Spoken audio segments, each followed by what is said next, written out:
Hi guys, तो कैसे हैं आप सब। उम्मीद है कि आप सब ठीक होंगे। जैसा कि आपने पिछली वीडियो में देखा कि हमने समझा इंटीजर डेटा टाइप को, तो इस वीडियो में हम समझेंगे फ्लोट डेटा टाइप को। तो सिंपली हम फ्लोट को लिखने का तरीका समझ लेते हैं। एग्जांपल के तौर पर हमने एक डेटा टाइप बताई जो कि हमने फ्लोट बताई, उसके अलावा हमने एक नाम दिया इसको और उसमें वैल्यू स्टोर करवा दी। तो इसमें डिफरेंस क्या है? सिर्फ डिफरेंस ये है कि हमने पॉइंट के बाद की जो वैल्यू यूज़ करनी है उसके लिए हमने फ्लोट का यूज़ करना है। इंटीजर में हम यूज़ नहीं कर सकते, फ्लोट में हम यूज़ कर सकते हैं पॉइंट के बाद वाली वैल्यू। और सिंपली लिखने का तरीका आपको मैं स्क्रीन पे शो हो रहा होगा।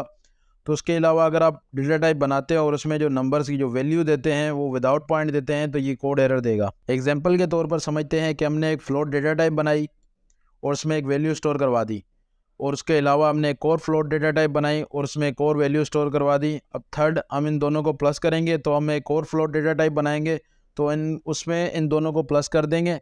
तो अब जैसे ही हम प्रिंट कमांड लिखेंगे तो हमारे पास आउटपुट भी उन दोनों का प्लस आएगा और वो भी फ्लोटिंग पॉइंट नंबर में। तो अब हम चलते हैं अपने कोड की तरफ और इसे प्रैक्टिकली समझने की कोशिश करते हैं। तो सिंपली अब हम आ गए अपने कोड की तरफ। अब हम इसे प्रैक्टिकल वे में समझने की कोशिश करते हैं। तो फर्स्ट हम डेटा टाइप डिक्लेयर करेंगे जो कि हम बनाएंगे फ्लोट। अब सेकंड काम हमें इसका नाम देना है जो कि हमने दे दिया माय फ्लोट।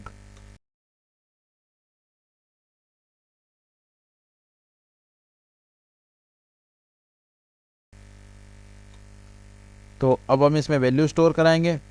तो वैल्यू जो अब हम स्टोर कराएंगे वो हम इसमें, जैसा कि हमने पीछे देखा कि हम पॉइंट वैल्यू जो है वो फ्लोटिंग पॉइंट में ना स्टोर करवा सकते हैं डेटा टाइप में। तो हम फ्लोट में जो वैल्यू स्टोर करवाएंगे वो होगी पॉइंट के बाद 10.55। और हम इसमें जैसे ही स्टोर कराते हैं तो ये देख सकते हैं कि ये स्टोर हो गई और कोई भी एरर नहीं आया। अब जैसे ही हम इसमें प्रिंट कराते हैं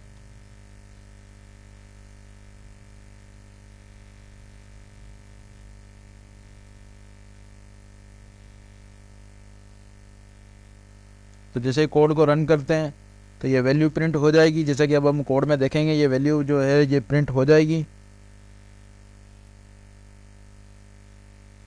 सिंपली वैल्यू आप देख सकते हैं प्रिंट हो चुकी है। अब मैं आपको दिखाता हूँ कि अब अगर हम इसे इंटीजर में स्टोर कराते हैं तो फिर क्या होता है। जैसे हमने इसको इंटीजर बनाया तो ये एरर आ चुका क्योंकि इंटीजर में फ्लोटिंग पॉइंट वैल्यू स्टोर नहीं हो सकती।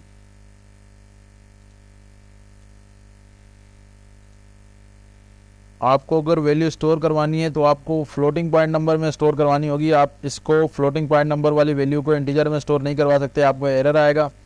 मीन्स कि अगर आपको कोई ऐसी वैल्यू बनाते हो या कोई ऐसी आप प्रोग्राम बनाते हो जिसमें आपको नंबर्स जो हैं वो पॉइंट के बाद वाले नंबर्स भी चाहिए तो आप सिंपली फ्लोटिंग वैल्यू को यूज़ करोगे, फ्लोटिंग डेटा टाइप को यूज़ करोगे जावा में। तो आई होप आपको ये चीज़ भी समझ में आ गई होगी, आपको फ्लोटिंग डेटा टाइप भी समझ में आ गई होगी, फ्लोट डेटा टाइप। तो आप सिंपली इसकी प्रैक्टिस करें और इसके अलावा मैं आने वाली वीडियो में इससे अगली डेटा टाइप के बारे में बताऊंगा। तो मिलते हैं अपनी एक नेक्स्ट वीडियो में।